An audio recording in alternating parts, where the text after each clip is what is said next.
Bonjour à tous, nous sommes réunis aujourd'hui pour un webinaire sur les centres de beauté et de bien-être. On va attendre quelques minutes le temps que tout le monde puisse arriver. Nous attendons environ une soixantaine de participants. Donc bienvenue à tous. Donc, je vous demande de patienter encore 1 ou 2 minutes le temps que tout le monde puisse nous rejoindre. Pour information, ce webinaire va durer environ une petite heure et nous répondrons à vos questions également après la présentation. Donc, nous attendons l'ensemble des participants pour faire un point avec vous sur les démarches à mettre en place pour assurer votre sécurité et celle de vos clients au sein de vos instituts. Donc, on va attendre les derniers retardataires. Comme vous le voyez, tout le monde est prêt. Notre présentation l'est aussi. Et on attend simplement encore que les dernières personnes puissent nous rejoindre. Donc, installez-vous confortablement sur votre siège et attendez patiemment. Nous allons bientôt commencer. Donc, bienvenue aux nouveaux arrivants. Alors, pour ceux qui sont déjà là, n'hésitez pas à utiliser l'outil qui est sur votre droite pour nous signaler si vous nous entendez bien. Voilà, comme ça nous fait une petite confirmation également. Donc, vous pouvez écrire directement sur l'onglet sur votre droite, l'onglet questions. Donc, n'hésitez pas si vous le souhaitez nous faire un petit coucou et pour nous dire notamment que vous nous entendez bien. Si jamais votre image est floue, ça peut venir de la connexion d'Internet.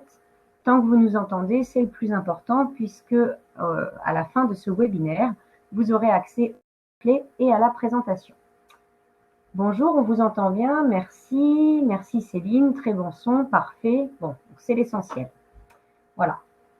Donc on va attendre, allez, encore 1 ou 2 minutes pour les derniers retardataires qui nous rejoindront. On attend encore, normalement une quinzaine de personnes, donc on va leur laisser encore 1 ou 2 minutes de politesse pour qu'ils puissent nous rejoindre. Donc, bienvenue à ceux qui nous rejoignent entre-temps.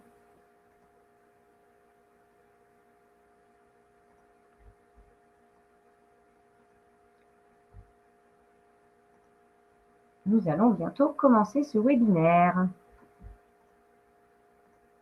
Voilà, on va attendre, allez, encore une petite minute et on va se lancer pour ce webinaire dédié au centre de beauté et de bien-être. Donc, on espère que vous êtes bien confortablement assis pour pouvoir nous écouter et apprendre des choses ou alors réapprendre des choses que vous saviez déjà mais vous souvenir de les mettre en place, c'est quand même aussi très important. Donc voilà. Bon. Et bien écoutez, ce que je vous propose, c'est de commencer ce webinaire puisque voilà, il est 14h03, bientôt 14h04. Donc, on va pouvoir se mettre en route pour pouvoir respecter le timing des personnes qui se sont inscrites et qui ont encore derrière beaucoup de choses à faire.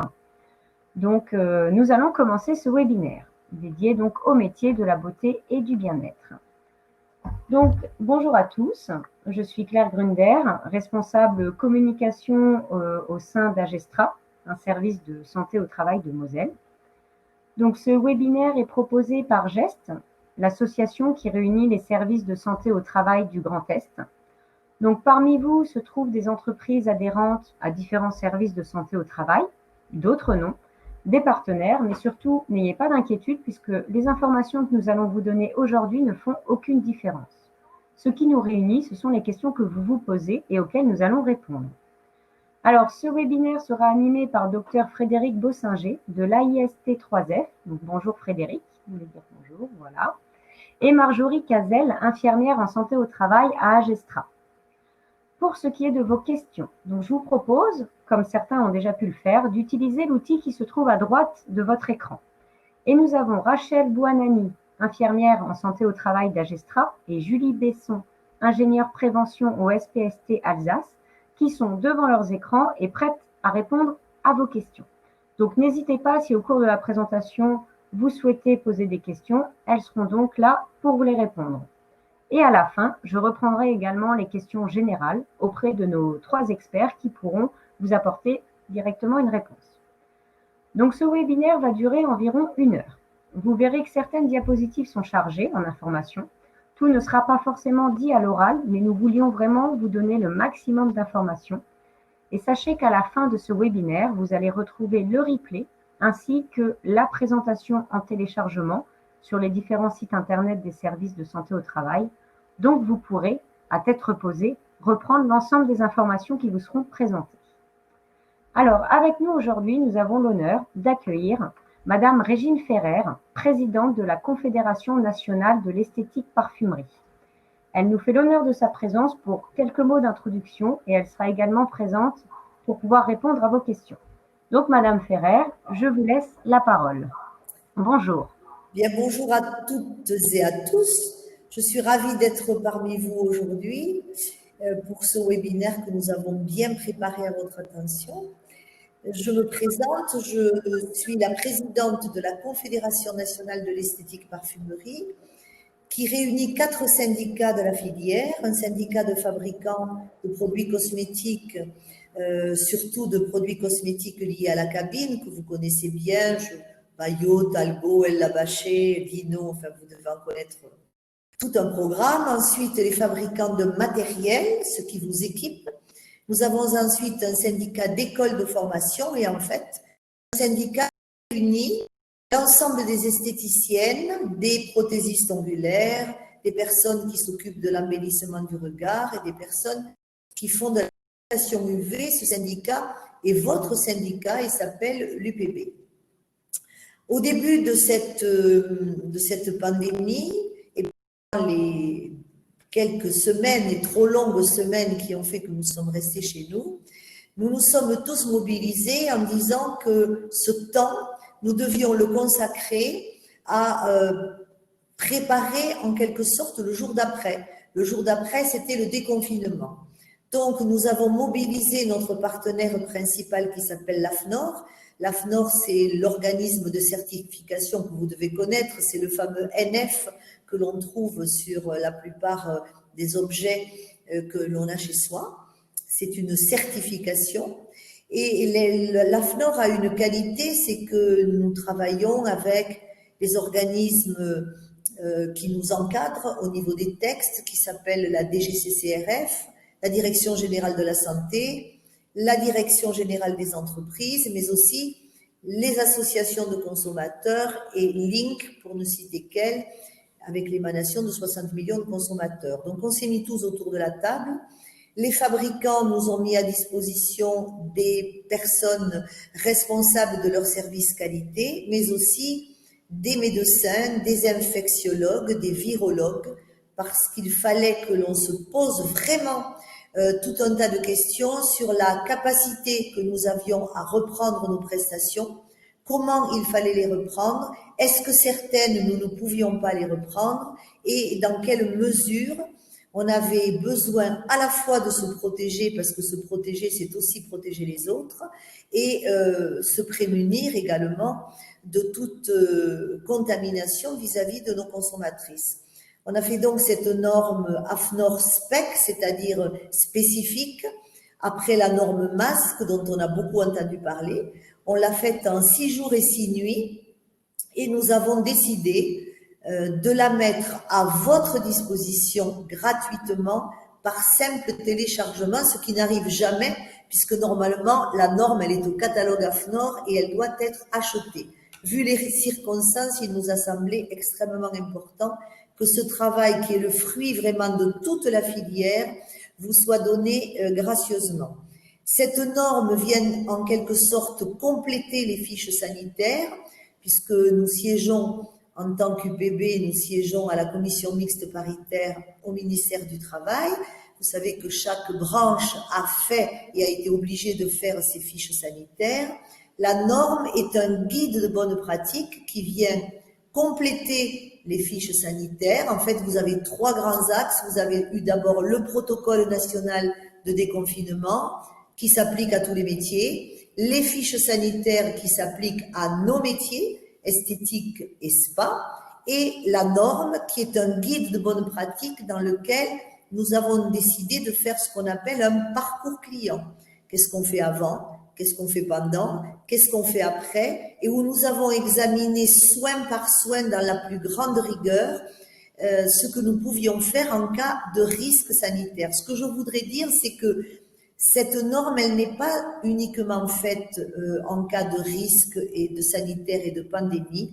Elle va s'appliquer désormais à notre métier, peut-être avec moins de rigueur, mais je pense que les gestes que nous allons prendre l'habitude de faire, il va falloir les faire en permanence, car on ne peut pas vivre ce que l'on a vécu, être complètement confiné, fermer nos entreprises au risque de mourir, non pas du Covid, mais de mourir, de fermer nos entreprises.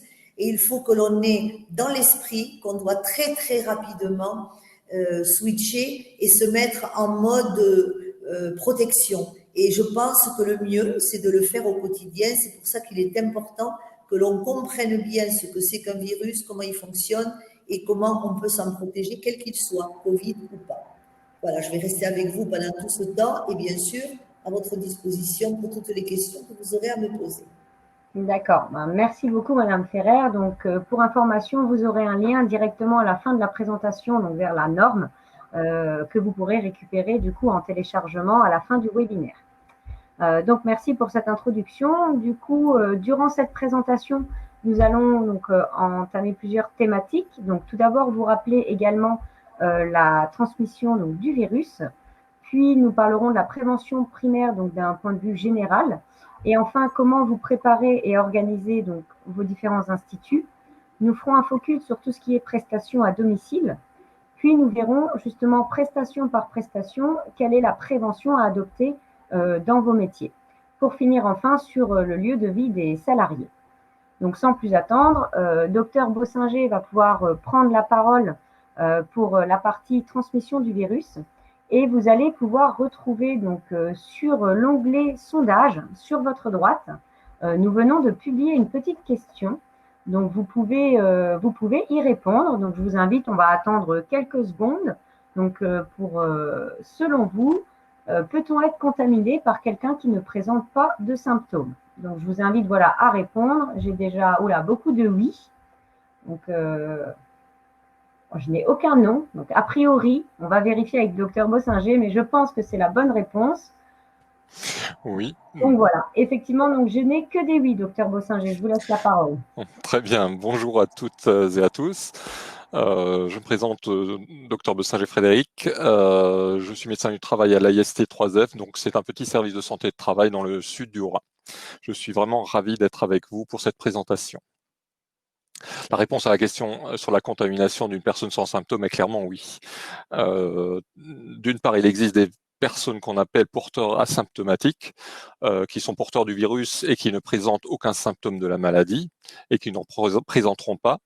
Et d'autre part, il est établi qu'une personne contaminée peut être contagieuse jusqu'à 48 heures avant qu'elle ne présente elle-même des symptômes. J'aimerais aussi juste parler un court instant sur l'évolution de l'épidémie dans le Grand Est, puisque c'est la région qui nous intéresse.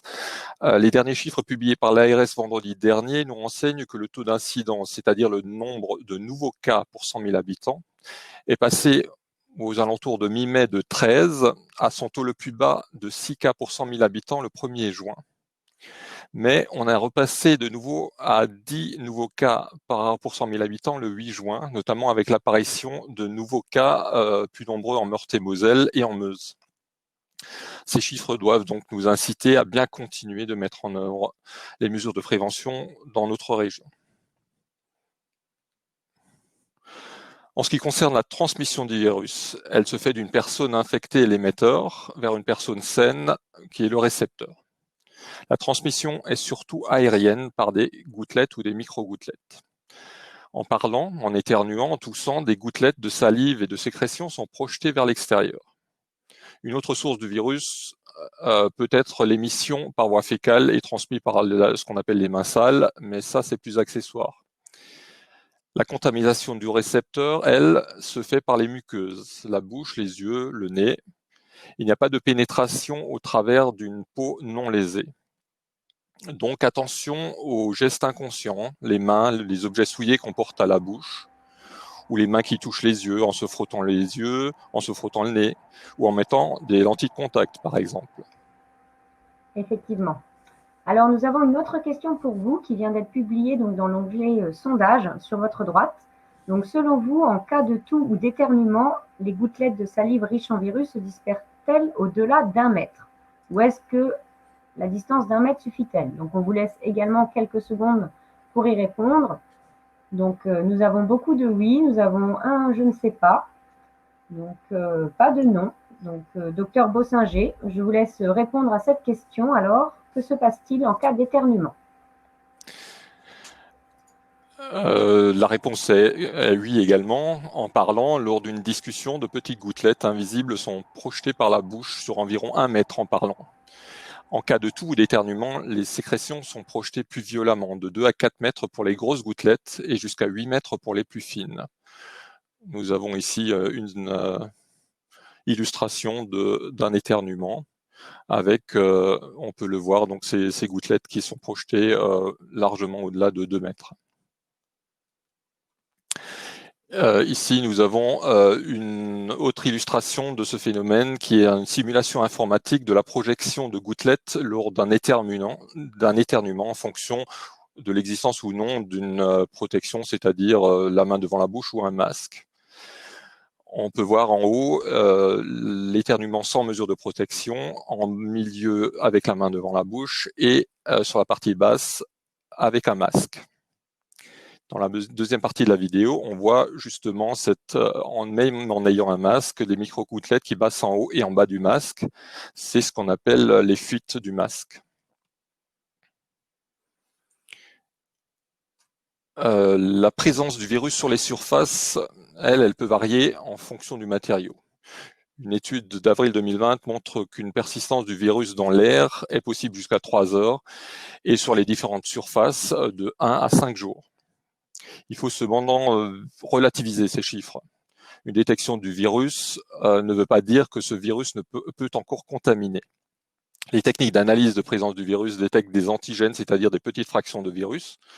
Le fait de détecter ces fractions de virus ne veut pas dire que le virus est viable et encore moins qu'il est infectant. D'une manière générale, ce qu'on peut dire, c'est plus le temps de séchage entre guillemets du virus augmente, moins il est infectant, et plus le milieu est humide, plus longtemps il pourra survivre. D'accord. Merci, docteur, pour ce rappel. C'est quand même important, comme on vous l'a dit, de se rappeler comment se transmet le virus et pourquoi nous prenons justement toutes ces précautions, puisque même si les cas ont diminué, il ne faut pas que cela reprenne. Donc maintenant, nous allons laisser la parole à Marjorie qui va donc nous présenter tout ce qui est prévention primaire générale. Donc Marjorie, je te laisse la parole. Bonjour à toutes et à tous. Pour ma part, je vais vous parler des accès à l'Institut. Donc, dans votre institut, il y a 3 catégories de personnes qui peuvent rentrer. Donc, vous avez les personnes saines qui sont ici représentées en verte et qui ne sont pas malades. Vous avez les gens malades représentés en rouge et les personnes que l'on appelle asymptomatiques qui sont représentées ici en jaune, qui sont malades mais qui ne le savent pas. En entrant dans votre établissement, elles peuvent donc transmettre le virus au sein de votre institut. Il va falloir établir la première mesure de prévention primaire en interdisant l'accès à ces personnes malades pour éviter de contaminer les salariés comme les clients. Il va pour ça falloir établir ce qu'on appelle une distanciation qui sera de 2 mètres entre chaque personne et de 4 mètres carrés sans contact entre elles. Pour ça, vous allez devoir calculer le nombre de personnes autorisées que vous pouvez accueillir de votre institut. Cela est facile, ce calcul se fait par la surface de votre institut où vous enlevez les locaux sociaux et vous divisez par 8. Ou alors, vous prenez la surface de votre institut en enlevant tout ce qui est mobilier et vous divisez par 4. Par exemple, nous allons prendre le cas d'un institut qui mesure 40 mètres carrés. Vous allez donc diviser par 8 et vous obtenez 5. 5 est le nombre de personnes totales que vous allez pouvoir recevoir dans votre institut. Attention, ce nombre correspond également au nombre de salariés que vous allez avoir dans votre institut. En effet, vous allez pouvoir avoir 2 salariés et donc 3 clients qui pourront rentrer simultanément dans votre institut. Il faudra faire également attention à l'hygiène des mains. Au niveau de vos clients, il faudra les inciter à se laver les mains en entrant dans votre institut et bien entendu avant toute prestation. Concernant le personnel, il devra se laver les mains entre chaque prestation, avant et après chaque pause, avec de la solution hydroalcoolique avec une concentration supérieure à 65% d'alcool ou du savon, et de bien afficher les consignes, qu'elles soient à l'entrée de l'institut, dans l'espace de vente et tous les espaces de soins, dans les locaux sociaux et sur le poste d'encaissement. Il faudra fournir également à vos salariés des équipements de protection. En ce qui concerne vos clients, ils viendront avec un masque normé et neuf, de préférence chirurgical. Pour le personnel, vous les munirez de masques chirurgicaux 2R ou bien de masques FFP2. Il faudra également avoir des lunettes et des visières normées, des gants jetables et des blouses jetables. Petit rappel concernant la manipulation du masque. Il faut se laver les mains avant de le mettre et bien entendu avant de l'enlever. Et surtout, ne pas oublier qu'une fois qu'il est en place, il ne faut pas le manipuler sans s'être lavé les mains. Autre chose, si votre masque est humide, il faudra le changer, par exemple si vous éternuez. Et de plus, un petit rappel, les masques chirurgicaux peuvent rester 4 heures en place et les masques FFP2, 8 heures. Il faudra également que vous prévoyiez un protocole de nettoyage et de désinfection complet pour votre institut, avec un affichage complet dans les zones concernées, où, quoi, quand, avec quoi et qui. Des produits adaptés disponibles dans toutes les zones où l'utilisation est nécessaire. Il faudra bien identifier et étiqueter les produits reconditionnés. Le nettoyage des locaux se fera tous les soirs avec un produit contenant un tensioactif, tel que du savon, des dégraissants, détergents, détachants. Pour l'aspiration au sol, utilisez un aspirateur muni d'un filtre HEPA avec des sacs de filtration type allergie. Et si vous n'en avez pas, prévoyez d'aspirer le salon avant l'ouverture hebdomadaire. Dans tous les cas, il faudra privilégier le nettoyage à l'humide avec un balai et des lingettes. Et ne surtout pas oublier de porter la blouse, des gants nitriles, un masque normé, une visière et de prévoir une aération naturelle pendant 15 minutes après le nettoyage. Il faudra également prévoir le nettoyage des serviettes, des peignoirs que vous avez tout au long de la journée, en considérant bien entendu un par client. Il faudra aussi nettoyer les tenues du personnel, donc tout cela se fera à 60 degrés pendant au moins 30 minutes.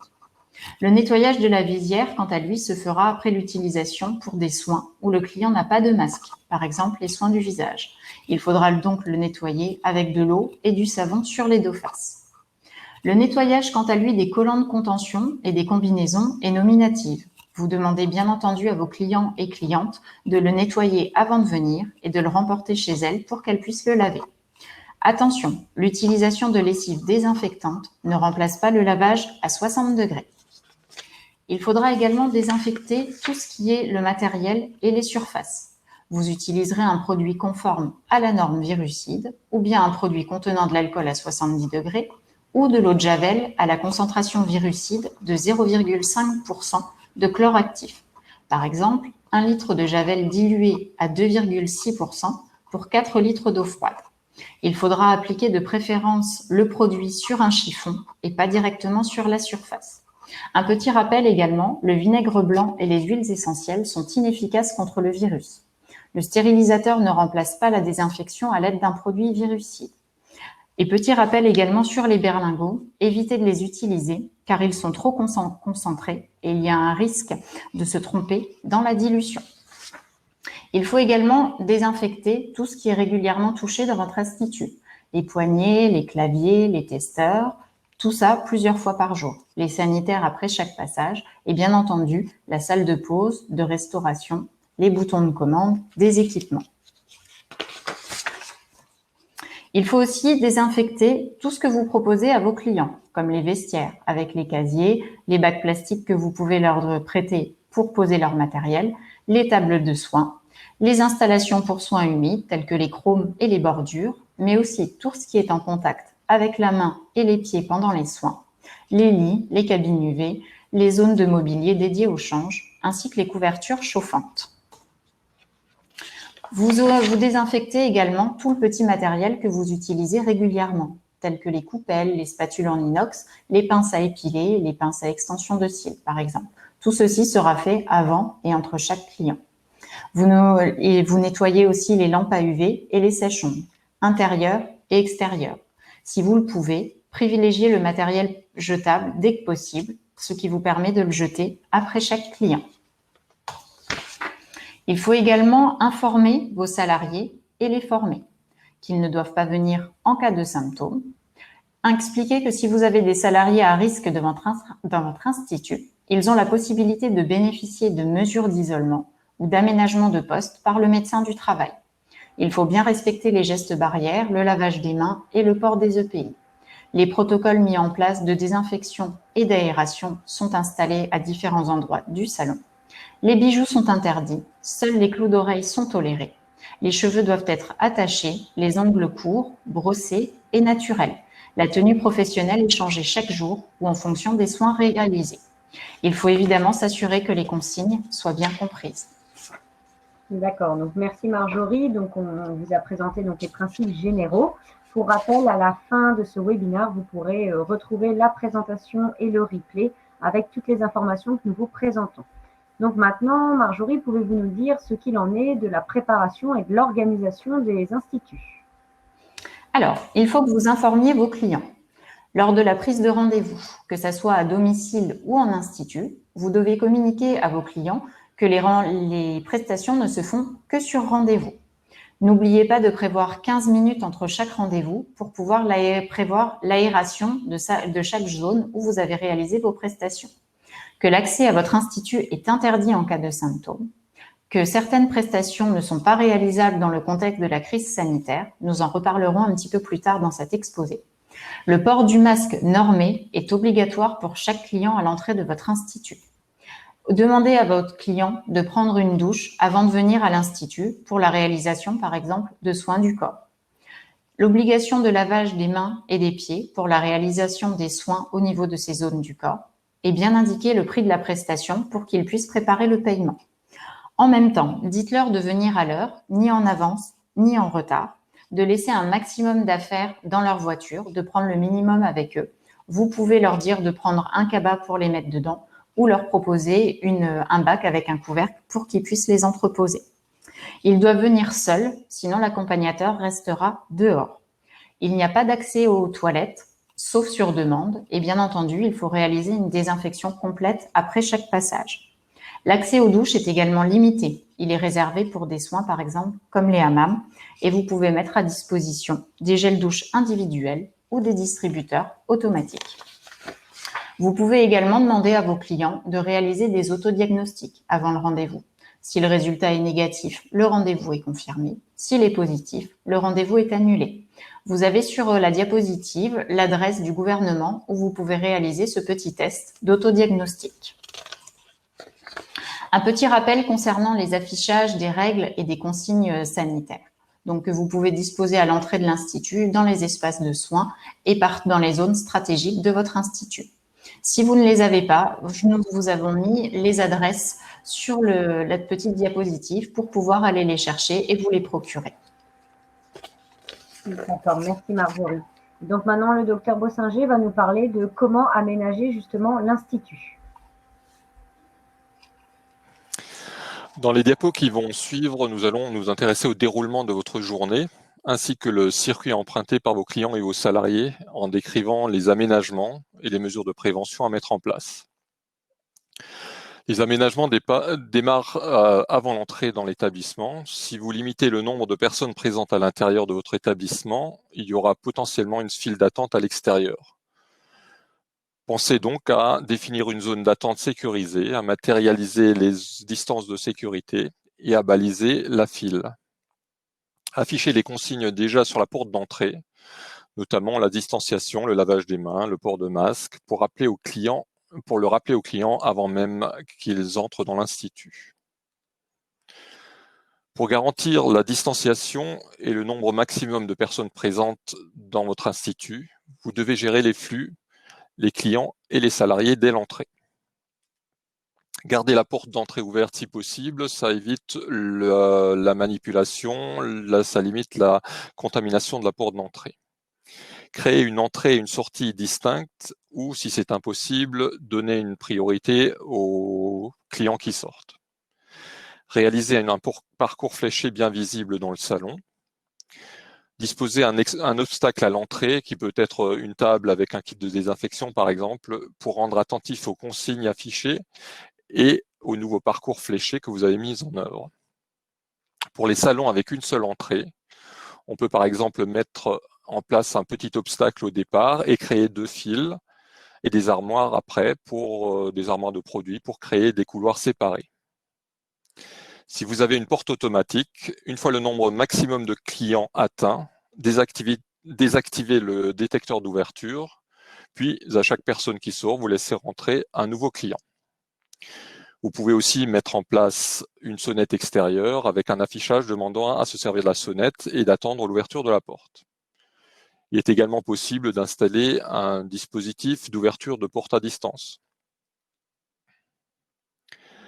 L'aménagement ne s'arrête pas à l'extérieur, mais pour garantir la distanciation et limiter la contamination des surfaces et des personnes, il sera nécessaire de revoir l'aménagement intérieur. Libérer de l'espace et supprimer les objets inutiles pour éviter le dépôt et la transmission du virus sur ces surfaces. Par exemple, les cartes des soins, la décoration superflue, les magazines, les stylos, etc. Supprimer également le mobilier superflu. Supprimer l'accès aux distributeurs de boissons et d'aliments, les salles de relaxation et les tisaneries. Laisser dans la mesure du possible les portes ouvertes, ceci permet une meilleure aération des différentes pièces. Afficher bien entendu les consignes à plusieurs endroits. En ce qui concerne l'espace d'encaissement, afficher les consignes de paiement en amont de la caisse si possible, matérialiser la distanciation par un marquage au sol, installer un écran transparent ou un plexiglas qui doit protéger jusqu'à 2 mètres de hauteur sur 1 mètre, 1 mètre 50 sur les côtés. Il doit présenter une fente pour permettre le paiement. Disposer aussi un ramasse-monnaie pour les paiements en liquide. Réduire le nombre d'objets passés de main à main, privilégier le terminal de paiement avec une entité séparée pour taper les codes et la prise du ticket pour le client. Privilégiez toujours le paiement sans contact et mettez en place une dématérialisation des cartes de fidélité et des bons de réduction. D'accord, mais qu'en est-il de l'aménagement des différents espaces de soins au sein des instituts? Pour ce qui est des cabines de soins secs, dans les cabines de soins secs, disposez un lave-mains avec du savon et ou du gel hydroalcoolique. Vous pouvez y mettre une crème hydratante à usage uniquement réservé pour le personnel. Vous pouvez mettre en place des kits à usage unique pour la clientèle, par exemple Charlotte, Slipmule, ainsi que pour le personnel. Là, ça sera plutôt des gants, des visières, des lunettes. Et tous ces kits seront adaptés à la prestation de soins qui sera choisie par le client. Une patère ou vestiaire privatif ou un bac plastique, comme on le disait avant. On peut aussi donner la consigne au client d'emmener un cabas personnel pour ranger ses effets personnels et suspendre le cabas sur la patère. Si besoin d'un coussin additionnel, il doit être en matière plastique pour permettre la désinfection. En cas d'un tapis de sol antidérapant, il devra être changé à chaque prestation. Pour les cabines de soins en zone humide, ne pas utiliser les installations à moins de 60 degrés, les hammams, les jacuzzis, les fontaines à glace, les bacs d'eau froide. L'ouverture des hammams est cependant possible, mais à titre individuel sur privatisation, c'est-à-dire avec prise de rendez-vous. Il y a obligation de port de serviettes sur les assises. Pour les vestiaires des clients, limiter le nombre de personnes présentes simultanément pour permettre la distanciation. Il est conseillé de supprimer un casier sur 2, de supprimer les équipements immobiliers en libre service tels que les poses de maquillage, les sèche-cheveux, les serviettes, etc. De disposer un bac plastique avec couvercle pour les affaires personnelles des clients. Nettoyage selon les préconisations qui ont été données précédemment. D'accord, très bien. Et en dehors de l'aménagement physique, qu'en est-il de l'aération et de la climatisation? Nous avons eu d'ailleurs une personne qui nous a posé cette question, donc on vous laisse y répondre. Merci. Afin d'éviter la stagnation et la concentration des virus dans l'air, une bonne aération de tous les locaux est primordiale. Quelques conseils pour les locaux disposant ou non d'une VMC. Il ne faut jamais obstruer les entrées-sorties d'air. Faire une vérification du bon fonctionnement des orifices d'entrée et de sortie en posant par exemple une feuille sur l'orifice et voir si elle est aspirée ou refoulée selon l'orifice. Il faut assurer une aération régulière par ouverture en grand des ouvrants, les fenêtres, les vassis d'as, au moins 3 fois 15 minutes par jour, après chaque client ou prestation et après les opérations de nettoyage. Pour les soins à domicile, c'est identique. Il faut demander l'aération de la pièce de soins à domicile par le client avant la prestation. Quelques préconisations spécifiques aux locaux à ventilation mécanique, cette fois-ci. Basculer les unités de traitement d'air, ventilation-climatisation, avec recirculation à 100% d'air neuf. Il ne faut pas faire recirculer l'air dans les locaux. Programmer la ventilation à vitesse maximale 2 heures avant l'ouverture de l'institut. Et en dehors des heures d'ouverture, ne pas désactiver la ventilation, mais laisser-la fonctionner à une vitesse réduite. Il faut absolument proscrire le brassage d'air ambiant, donc pas d'utilisation de ventilateur. Les climatisations sont tolérées en période de grosse chaleur, mais en veillant à réduire le flux de ventilation pour éviter de diffuser les virus dans la pièce. Il y a 2 types de climatisation, les climatisations individuelles, sans renouvellement d'air. Il faut assurer un renouvellement d'air à ce moment-là en ouvrant les fenêtres. Les climatisations collectives, avec ou non recyclage de l'air. Il faut toujours vérifier l'absence de recyclage et faire fonctionner le système en tout air neuf. Pour les 2 types de climatisation, privilégiez les filtres performants de type HEPA. Nettoyez régulièrement les filtres et faites la maintenance de l'appareil selon les préconisations du fabricant. Attention, si vous nettoyez vous-même les filtres, pensez à toujours porter un masque FFP2, des lunettes de protection et des gants. D'accord, donc merci pour ces informations. Et maintenant, Marjorie va revenir également sur tout ce qui est livraison et déchets. Oui. Alors, il faut que vous planifiez les livraisons en dehors des heures d'ouverture aux clients. Essayez dans la mesure du possible de délimiter une zone de livraison et de mise en quarantaine de 24 heures si possible de vos colis. Demandez à ce que des bons de livraison soient dématérialisés. Déballez les colis en portant un masque chirurgical et n'oubliez pas de vous laver les mains avant et après la manipulation des cartons. Concernant la gestion des déchets, vous avez 2 types de déchets. Les déchets ménagers, où vous êtes muni d'une poubelle à pédales avec un détecteur et bien sûr de sacs avec des liens. Vous pouvez y mettre tout ce qui est masque, mouchoirs à usage unique, les lingettes, les bonnes de cire. Lorsqu'il est plein, vous le placez dans un 2e sac plastique et vous le fermez et vous le laissez bien dans votre réserve pendant au moins 24 heures. Concernant les déchets organiques dangereux, vous devez être muni de sacs d'asserie ou de conteneurs PCT pour les déchets perforants. Ce type de sac est surtout utilisé pour tout ce qui concerne le maquillage permanent, notamment les aiguilles et tout le matériel utilisé dans ce type de maquillage. Lorsque le sac est plein, vous le mettez également dans un 2e sac, vous le fermez et vous le stockez également pendant 24 heures. Attention, lors de la manipulation de ces sacs, gardez bien le masque et les gants et ne laissez pas la tête au-dessus de sac.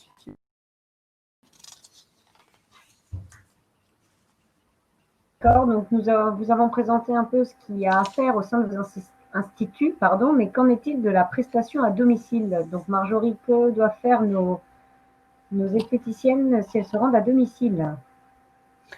Alors, avant votre intervention, vous programmez le rendez-vous avec votre client. Vous lui demandez d'avoir à disposition un espace aéré avec un point d'eau dédié exclusivement à vous et au client. N'oubliez pas de vous assurer que personne n'est malade au domicile de votre client, sinon le rendez-vous est annulé. Il faut prévoir avec vous des équipements de protection, des masques chirurgicaux ou FFP2, des lunettes ou visières, des gants, charlottes, surchaussures, surblouses à usage unique. mais également des lingettes, de la solution hydroalcoolique, des produits désinfectants et le matériel nécessaire uniquement à la prestation et, si possible, jetable. Il faut également prévoir un contenant spécifique journalier pour que vous puissiez collecter les paiements en espèces. Vous devez également avec vous avoir 3 sacs poubelles. Un sac pour les consommables souillés jetables, un pour le linge propre et un pour le linge souillé. Prévoyez aussi quelques masques chirurgicaux pour les clients qui n'en auraient pas. À votre arrivée chez le client, vous vous équipez comme au salon. Demandez au client de se laver les mains. Ne touchez que les surfaces nécessaires à la prestation. Demandez-lui de manipuler les portes, les interrupteurs. Par contre, il faut désinfecter les surfaces obligatoirement touchées, les robinets, éviers, tables, chaises. Désinfectez les sanitaires si jamais vous en avez besoin, mais évitez autant que possible. En fin de prestation, vous désinfectez les équipements et le matériel que vous avez utilisé. Vous demandez à votre client de gérer les déchets. Vous laissez la cartouche du roll-on à usage unique ou la lime à ongles chez le client pour la prochaine utilisation. Lavez-vous les mains avant de partir.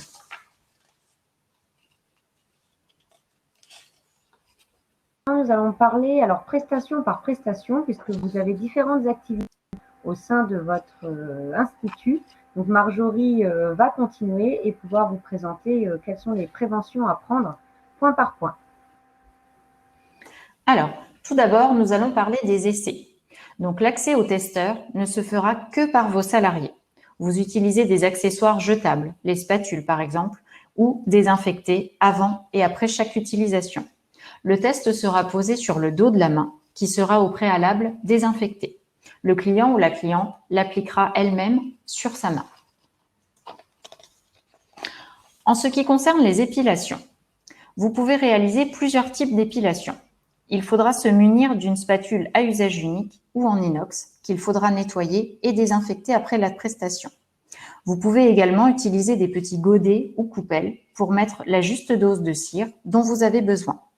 Votre client porte un masque, sauf pour certaines épilations du visage où vous êtes obligé de rajouter une visière en plus du masque. L'épilation du cif et du nez sont interdits pendant la crise sanitaire et l'épilation au fil ne pourra être proposée que si le fil n'est pas en contact avec votre bouche. Passons aux soins du visage. Il faut bien entendu que vous portiez un masque et une visière puisque votre client ne peut pas porter de masque. Il faut également prévoir le nettoyage et la désinfection des consommables et de la pièce avant et entre chaque cliente. Par exemple, pour le soin du visage manuel, le Vapozone étant actuellement interdit pendant la crise sanitaire, vous utilisez par exemple l'eau de Kaby, qui sera nettoyée en début de journée. Vous prévoyez le nombre de serviettes dont vous avez besoin pour la journée. Pour les soins appareillés, il faut prévoir une asepsie de la zone dédiée aux soins, ainsi que des gants selon l'appareil utilisé. Les consommables, et il ne faut pas tendre la peau avec une main ou un gant pendant la crise. Sans gants, pardon, excusez-moi. Les soins du corps. Pour les soins du corps, le port du masque pour le client et vous est obligatoire. Il faudra par contre changer la blouse après chaque prestation. Vous pouvez remplacer la blouse par exemple par un t-shirt. Il faut également réduire l'intensité et le temps de massage pendant la crise. Les massages du haut ne sont possibles qu'au sein d'un même foyer. Pour les soins du corps appareillés, le client et vous portez un masque. Il faut prévoir une asepsie de la zone, le port d'un ou deux gants en fonction du soin réalisé. Par exemple, pour les gommages, vous mettez 2 gants. La désinfection de l'appareil après le soin, ainsi que de la pièce. Attention, rappel aux clients qu'ils doivent venir avec un collant et une combinaison propre. Pour les soins des mains et des pieds, le client porte également un masque et vous, un masque et une visière. Il faut prévoir le lavage et la désinfection des mains et des pieds avant le soin. Prévoir un trempage si vous ne disposez pas de point d'eau dans la cabine. Vous désinfectez la table avant et entre chaque prestation. Vous utilisez du matériel à usage unique de préférence, comme les limes, la râpe avec abrasif. Attention à bien désinfecter le manche après utilisation et une asepsie de tout le matériel dont vous vous serez servi. Très bien, merci. Donc, qu'en est-il des autres soins? Donc, je vais redonner la parole à Dr Bossinger qui va nous présenter les autres catégories de soins. Pour les soins d'embellissement des cils et des sourcils, les recommandations générales de prévention restent de mise. Masque pour le client et les salariés, gants aux 2 mains, mesures d'hygiène locale.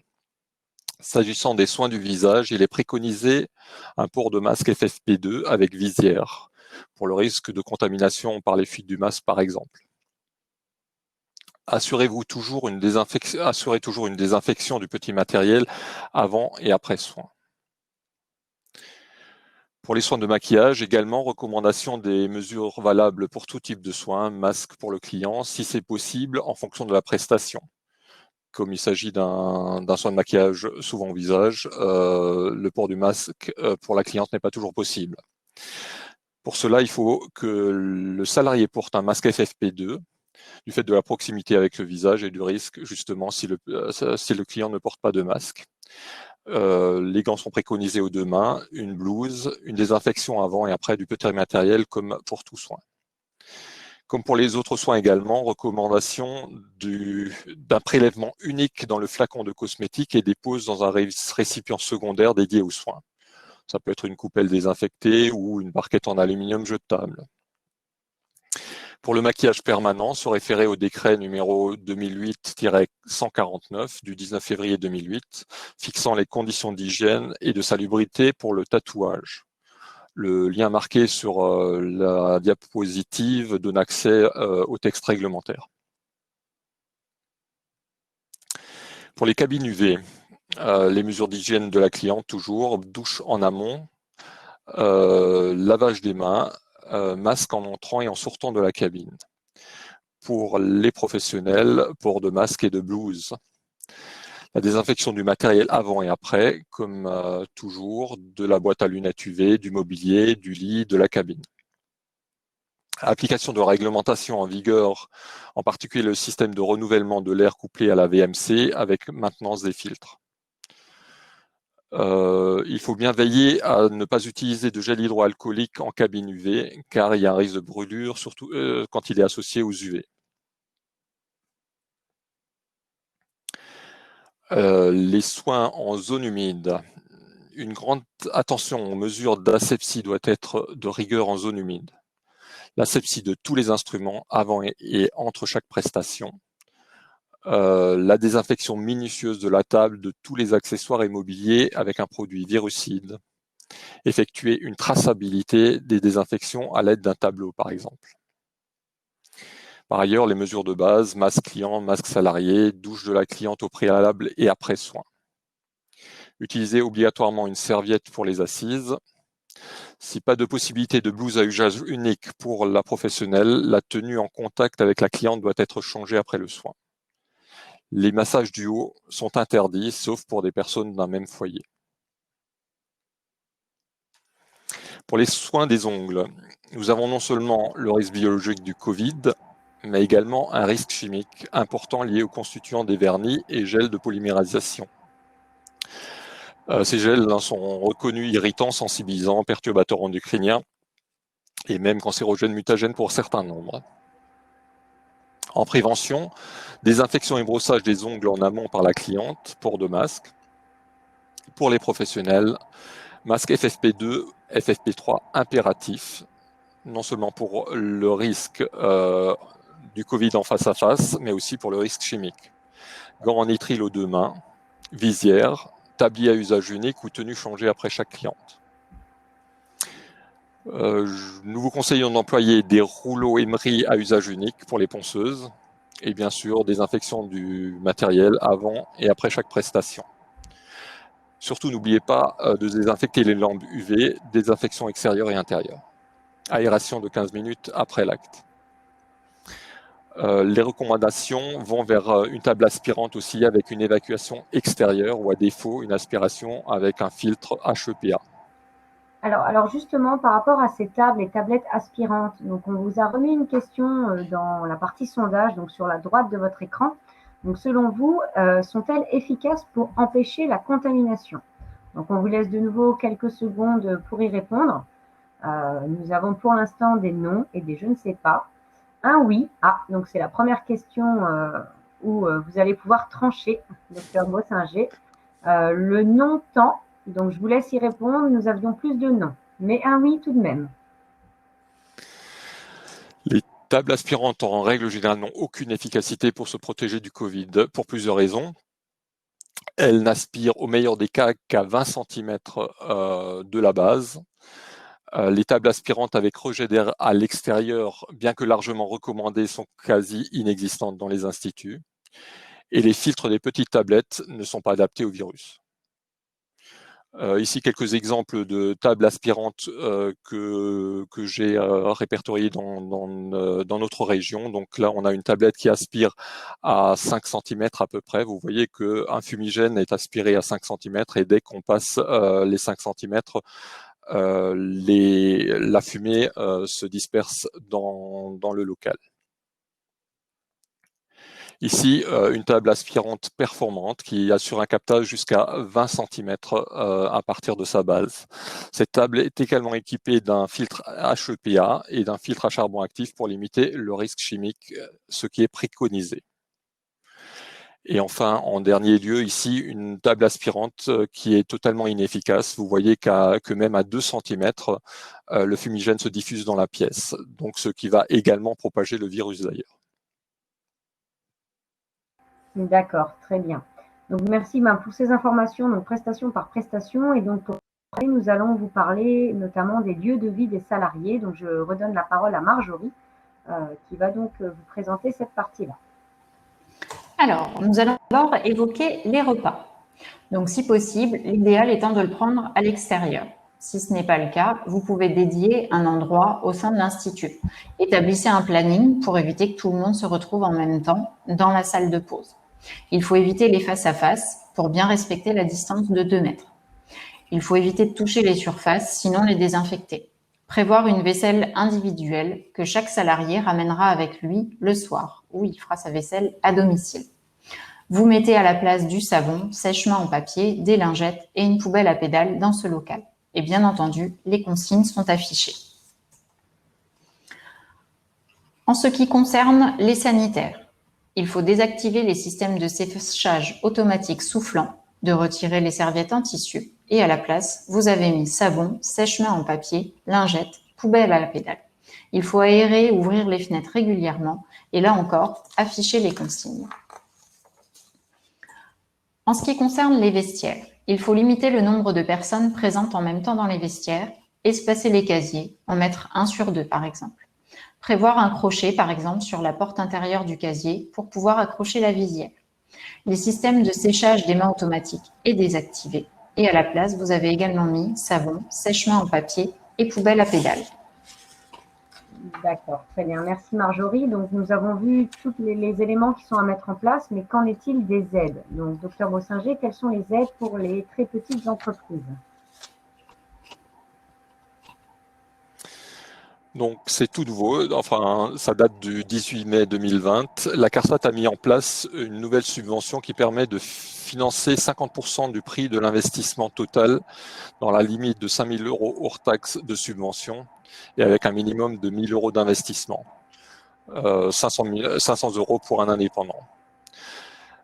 Cette subvention concerne les équipements et les installations permettant de respecter les mesures barrières et de distanciation, et les équipements de mesure d'hygiène et de nettoyage, donc les douches, les lavabos, mais aussi les masques et les solutions hydroalcooliques.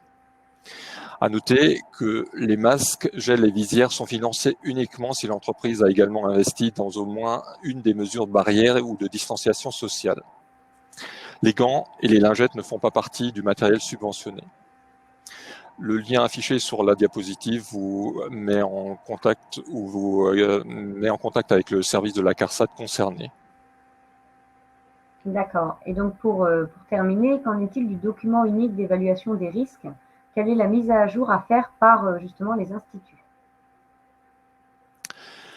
Alors, le document unique est le reflet de l'analyse des risques, de votre analyse des risques et de la prévention que vous mettez en place dans votre entreprise. Vous devez le mettre à jour en lien avec le risque Covid-19 et y annexer les différentes mesures que vous avez prises.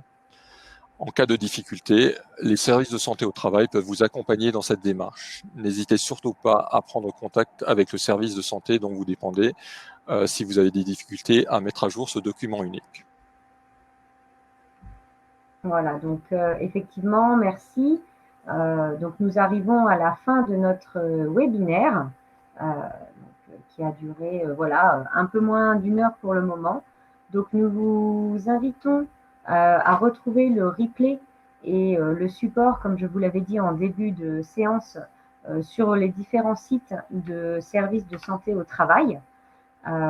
N'hésitez pas donc à consulter ces sites où vous retrouverez cette présentation. Nous vous avons mis, comme je vous l'avais dit en début de présentation, le lien vers la norme AFNOR. Vous avez également le lien vers le CNEP donc de Madame Ferrer.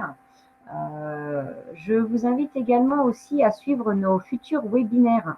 Donc nous avons notamment demain un webinaire à 14 h qui parle du référent Covid.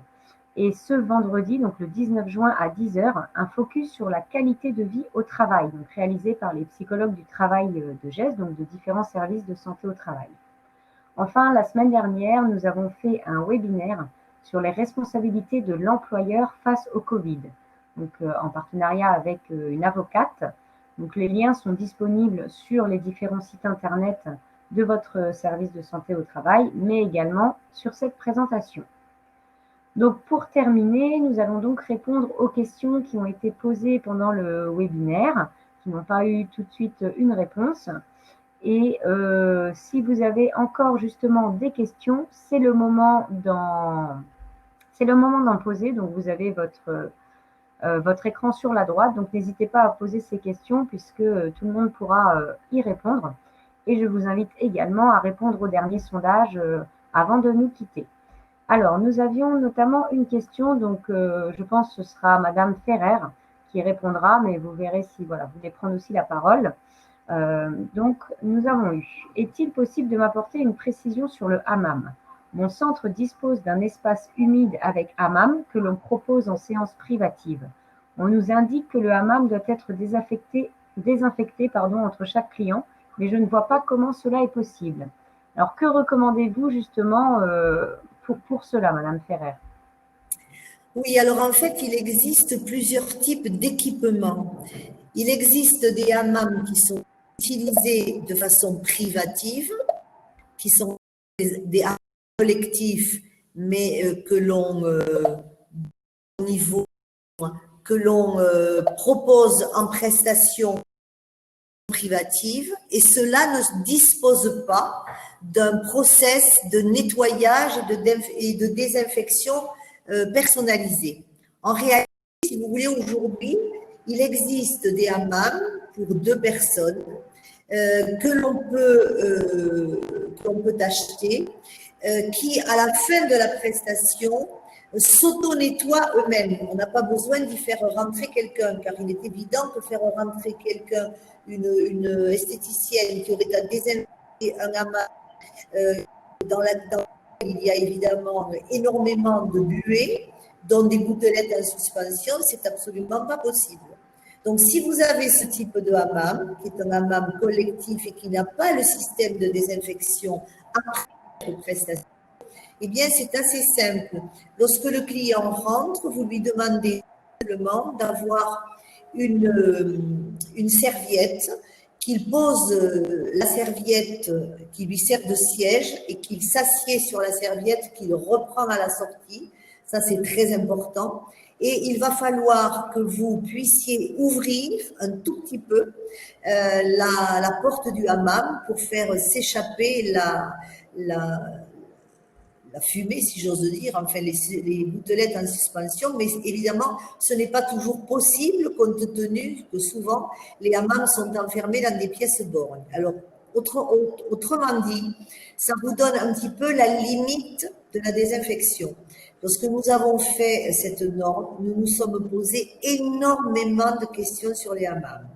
Pour tout vous dire, dans les hôtels, ils ont décidé de fermer les hammams jusqu'à ce que l'on ait des précisions plus amples au niveau de la contamination. C'est certainement l'endroit où la contamination, je pense que le docteur sera d'accord avec moi, peut être la plus forte et la plus puissante. Si vous n'avez pas de dispositif de désinfection qui est annexé à votre hammam, il n'est pas possible effectivement de le désinfecter après chaque client. Donc, on fait tout ce qu'on peut, mais il faut, je pense, allonger, si vous voulez, la durée entre chaque client. Il va falloir que vous laissiez un long temps entre chaque client. Mais c'est le dispositif le plus compliqué. J'en conviens. Je pense que le docteur va aller dans ce sens. Allez-y, docteur. Oui, tout à fait. Donc, ces zones humides sont vraiment là où le risque est le plus important. C'est là où c'est ce que j'avais dit, où le virus a le plus de chances de survivre longtemps. Oui, prospère. C'est là où il faut vraiment être le plus attentif à une désinfection. Alors, donc, il existe justement ces systèmes automatisés qui sont intégrés au hammam lui-même. Mais il y en a peu, il y en a très très peu. Et en fait, ils ont apparu juste avant le Covid. Ils ne sont pas liés à cette infection, mais on a commencé quand même à travailler là-dessus. Mais il y a très peu de gens équipés. J'avais vu un système de désinfection aussi avec une cartouche qui permet de pulvériser donc c'est à peu près le même type de système qui permet de pulvériser une solution désinfectante dans tout un espace, en gardant l'espace clos évidemment, en laissant une certaine durée d'action. Les durées d'action, c'est souvent de l'ordre, voilà, assez long, et après un temps de séchage et de ventilation pour aussi extraire de nouveau ce produit, parce que si on va directement dans cette cabine à ce moment-là, le produit lui-même n'est pas tout de suite éliminé. Donc c'est un gros problème, ces systèmes c'est hammam dans cette épidémie de Covid. Vraiment limiter le nombre de clients dans le hammam, de laisser longtemps le hammam entre guillemets sécher, et après une fois que vous avez laissé sécher le hammam, vous pouvez le nettoyer avec des solutions désinfectantes, mais c'est l'endroit le plus risqué dans vos instituts, ça c'est clair. Si je peux me permettre, ça suppose, si vous voulez, qu'on se pose la question de la rentabilité. Parce que là, c'est vraiment une question de rentabilité. On ne facture pas très cher en hammam. En règle générale, par exemple, dans les spas d'hôtel, il n'est pas facturé. C'est un service en plus de luxe. Mais lorsque vous êtes obligé de l'éteindre entre chaque client, de le laisser, de mettre cette cartouche, de pulvériser, de laisser sécher, ça suppose ensuite que l'on va rallumer le hammam, et ça suppose que pour la montée en température, on va avoir évidemment une dépense d'énergie extrêmement importante. Donc, tout s'arrête à la rentabilité de la prestation. Et c'est vraiment post-Covid, ce sont des questions qu'il faut se poser. Est-ce que nous faisons toujours des prestations rentables ? Mais justement, la personne qui a donc posé cette question a répondu, merci pour la réponse sur le hammam, au vu de vos réponses, je vais le laisser fermer. Voilà. Alors, nous avons donc eu d'autres questions, mais j'en profite pour en rattacher une qui est en relation, parce que nous avons eu une question sur les saunas. Peut-on appliquer un produit désinfectant à l'intérieur malgré la chaleur des 80 degrés ? Au niveau du sauna, vous n'avez aucun problème. C'est une chaleur sèche. C'est une chaleur qui est à 80 degrés, et ce que l'on sait aujourd'hui du virus, c'est qu'il ne résiste pas au-delà de 65 degrés. Donc, sur les saunas, il n'y a pas de problème, sauf sur le siège, c'est-à-dire comme pour le hammam, il faut que la personne ait une serviette et qu'elle pose ses fesses sur une serviette qu'elle ramène en sortant. Tout à fait. Très bien, merci pour cette réponse. Vous n'avez pas d'ajout, Marjorie ou Dr Bossinger? Je pense que là, tout a été dit. Alors, nous avons une autre question concernant le masque. Comment travailler avec un masque lorsqu'on éprouve une gêne respiratoire? Donc, je vais peut-être laisser le docteur répondre.